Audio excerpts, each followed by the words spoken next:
UP BJP में बड़ी राजनीतिक हलचल मची हुई है। योगी सरकार में डिप्टी सीएम केशव प्रसाद मौर्य पिछले 2 दिन में 2 बार पार्टी अध्यक्ष जेपी नड्डा से मिले। 48 घंटों में उन्होंने एक ट्वीट को 2 बार किया और दोनों ही बार डिलीट किया। इस ट्वीट के जरिए उन्होंने सत्ता को चुनौती दी, लेकिन ट्वीट डिलीट क्यों किया, ये सवाल जरूर बना हुआ है। केशव प्रसाद मौर्य दिल्ली में डटे हुए हैं, तो दूसरी तरफ लखनऊ में सीएम योगी आदित्यनाथ अलग ही तैयारी कर रहे हैं। उन्होंने एक कमेटी बनाई जिसमें राज्य के बड़े मंत्रियों को शामिल किया गया, लेकिन केशव प्रसाद मौर्य इस कमेटी में शामिल नहीं है। ऐसे में ये माना जा रहा है कि यूपी के सीएम योगी आदित्यनाथ और डिप्टी सीएम केशव प्रसाद मौर्य के बीच कुछ भी ठीक नहीं है। दावे तो यहां तक किए जा रहे हैं कि बीजेपी हाईकमान ने यूपी में नेतृत्व परिवर्तन की तैयारी कर ली है और इन्हीं दावों और सवालों में करेंगे हम बात। आखिर बीजेपी में टकराव को लेकर क्यों किए जा रहे हैं ऐसे दावे। यूपी के डिप्टी सीएम केशव प्रसाद मौर्य की दिल्ली में पार्टी के अध्यक्ष जेपी नड्डा से लगातार मुलाकातें हो रही हैं।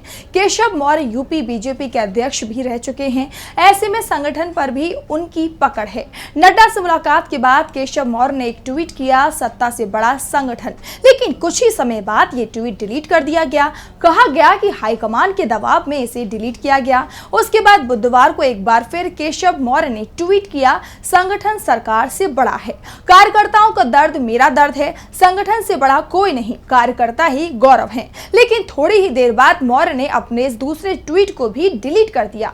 लेकिन सत्ता से संगठन को बड़ा बताने वाले मौर्य के तेवर अभी भी सख्त बने हुए हैं। एक तरफ केशव मौर्य ने अपने ट्वीट से योगी आदित्यनाथ को चुनौती देते वो दिखाई दे रहे हैं, तो दूसरी तरफ योगी आदित्यनाथ के तेवर भी सख्त दिखाई दे रहे हैं।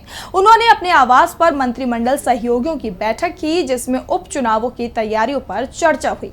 यूपी में 10 विधानसभा सीटों पर उपचुनाव कराए जाने हैं, जिसमें कटहरी, करहल, मिल्कीपुर, मीरापुर, गाजियाबाद, मंझवा, सीसामऊ, खेर, फूलपुर और कुंद्रा की सीट शामिल है। इन सीटों के लिए एक समूह का गठन किया गया है, जिसमें 30 मंत्रियों को शामिल किया गया।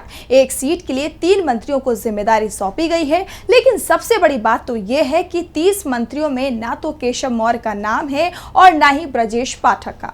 दोनों डिप्टी सीएम इस समूह से अलग रखे गए हैं। वैसे अगर पिछले कुछ दिनों में यूपी बीजेपी की राजनीति पर नजर दौड़ाएं, तो एक बात साफ दिखाई दे रही है।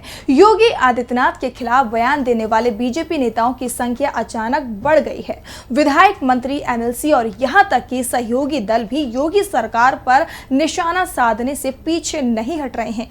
प्रदेश कार्य समिति की बैठक से ठीक पहले बदलापुर के विधायक का वीडियो सामने आया था, जिसमें वो अपनी ही सरकार पर निशाना साध रहे हैं। पूर्व मंत्री मोती सिंह का वीडियो भी वायरल हुआ था। वो भी योगी सरकार को निशाने पर लिए हुए थे।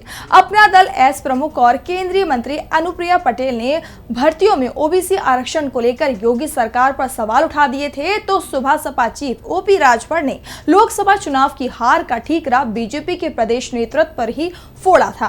वैसे अभी तक खुलकर योगी पर हमले शुरू नहीं हुए हैं, लेकिन जिस तरह से अचानक ही योगी को लेकर बयानबाजी शुरू हो गई है, उसके बाद दावा किया जा रहा है कि योगी आदित्यनाथ की कुर्सी संकट में फंस चुकी है। हाईकमान की तरफ से एक संकेत होते ही यूपी में जबरदस्त उठापटक मच सकती है। लेकिन फिलहाल योगी का ध्यान विधानसभा उपचुनावों पर है। उन्हें इस बात का एहसास है कि अगर यूपी विधानसभा उपचुनाव में बीजेपी को हार मिलती है, तो उनकी कुर्सी जाना तय है। तो दूसरी तरफ जिन सीटों पर उपचुनाव होने हैं, वहां के समीकरण संकेत दे रहे हैं कि योगी सरकार बड़े संकट में फंसने वाली है।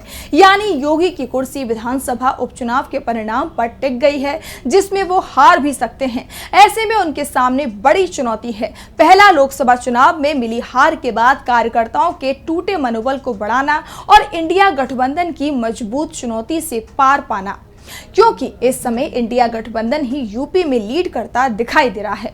आपको बता दें कि लोकसभा चुनाव में यूपी की 80 सीटों में से बीजेपी और उसके गठबंधन को 36 सीटें मिली हैं, जबकि इंडिया गठबंधन को 43।